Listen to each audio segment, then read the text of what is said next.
I'm not sure why I accepted this invitation. I really don't know.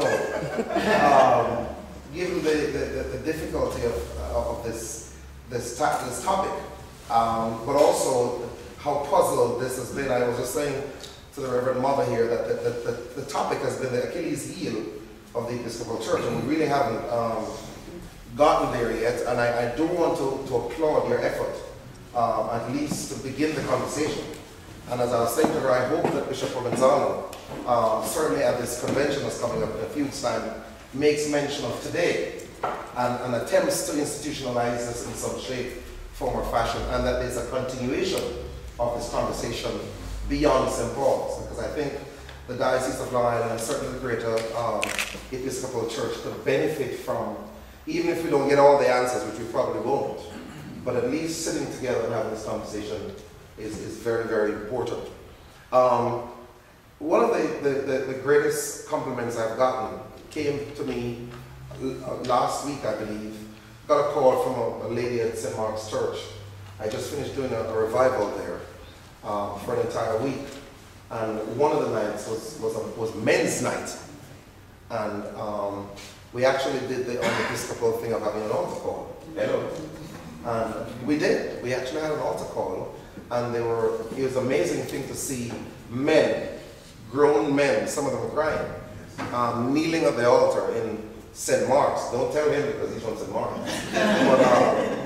but the cathedral of the diocese, if you want to see grown men crying at the altar, it was an amazing thing. And to God be the glory, amen? But the truth is, here's what the compliment is. I got a call last week from the wife of a gentleman, and I'm sure he knows what I'm talking about, who was asked to be the guest speaker at their men's day. And retired police officer and so on and so forth. Anyway, he went into the pulpit and said that the only reason why he had accepted the invitation, this is what she's telling me later on, is that during the revival, Father Donaldson had said the church is a hospital for sinners and not a hotel for saints. And that he felt the only reason why he was standing in the pulpit was because he was a sinner, And so if there's anyone qualified to speak, I am he, because I am a sinner, he thought. But it's interesting. Here's a guy who has been coming with his wife religiously for years. His wife is head cook and bottle washer in that church, does pretty much everything in that church, almost single-handedly at times.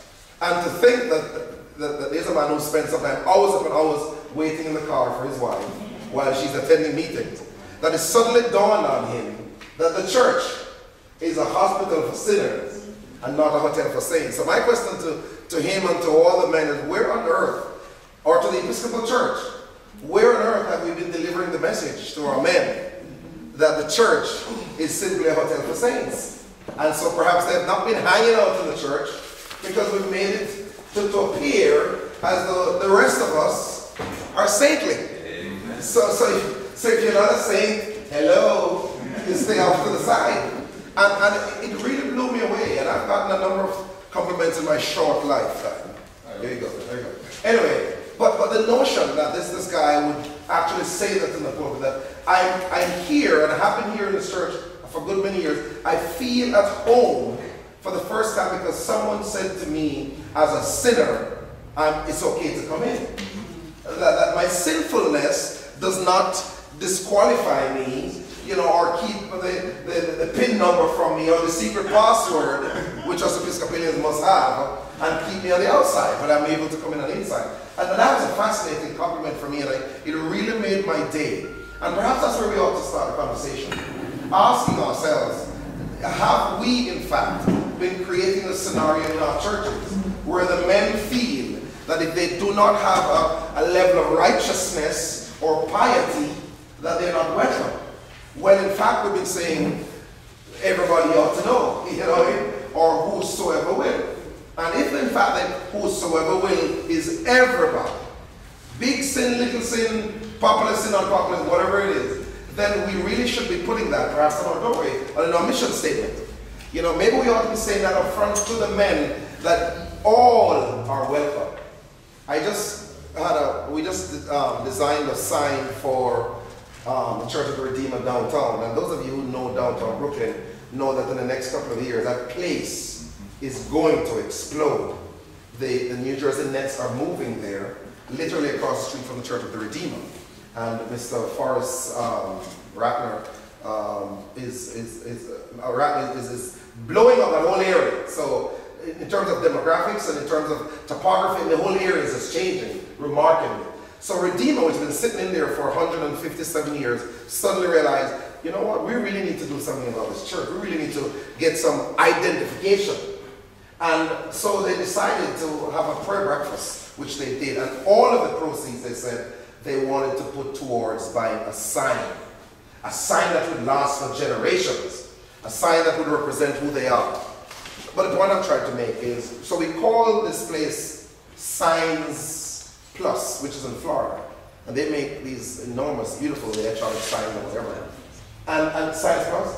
And in talking to KC, who is one of the owners of the company, he said, Father, the only thing that you need on that sign, forget everything else, your credentials and the degrees behind your name and everything else, and all the titles that you all love to put on there, the only thing that is needed on that sign is all are welcome. Yes. And excuse me, you mean I don't get the Reverend Dr. Audley down? Are you kidding me? Downtown Brooklyn, I want my name in neon lights. Come on here. He says, no, Father, and if you do, be very small letters. You can really see that. But anyway, so I succumbed to the man because he obviously has been making signs for a good many years. And so now if you drive by Redeemer, please do, the corner of Pacific Street in Brooklyn and 4th Avenue, there is a beautiful sign there that says, all are welcome. And in fact, I went in further. I said to them, put an exclamation sign behind the all are welcome. So it's like we're shouting it, all are welcome, including men. And it's a stretch for all of us because I think the message has to be to men, all are welcome. And it's not just a select few and the ones who can read very well or the ones who can articulate very well, but all are welcome. So let's start there with the conversation. Have we in fact been creating an atmosphere in the Episcopal Church where all men feel welcome? And I dare to say I don't think so. I think there are too many places that I've been to where I'm not so sure that we have created the atmosphere where they feel like they are welcome. And so before we go any further, we need to stop there and ask ourselves, how do we in fact make men feel welcome in our church? What is it in the church that makes them feel welcome? In my other life, I'm a certified diversity trainer, so I've had the privilege of traveling to about 44 states in this country and working with federal government people and non-profit people and a whole bunch of other folks through the Casey Foundation. Anyway, they've flown me all over this country to come and talk about getting parents involved. That's another activity of the United States, especially the Department of Education. How do you get parents involved in school? And one of the questions I ask everywhere I go, have you been creating an atmosphere where the parents feel welcome in the school? And invariably I say, no, they don't. When you walk into a school, do you feel that the school is saying, welcome? Is there an atmosphere, an ambiance that says to you, welcome, so that you want to be there? And that means sometimes changing the topography of the school. I mean, if you're a school that has 99.9% black kids in the school, why would you have all white pictures put on the wall? Hello? I mean, if it's a school that has a growing population of Hispanics, why wouldn't you want to have Hispanic icons and leaders in the school? You get where I'm going here? You have to put some symbolism that represents for the students and the parents who they are in their culture. Similarly, in our churches, I believe it is really important for us to be thinking when we create whatever our walls look like. What is it saying in terms of when men walk into that church? Do I really feel welcome? So I want to put that on your radar screen first and foremost. And then I want to flip the script on you a little bit. And make you a little uncomfortable. You know, if you're not, I have to make you a little uncomfortable. Let's just squirm in your seat for a little bit.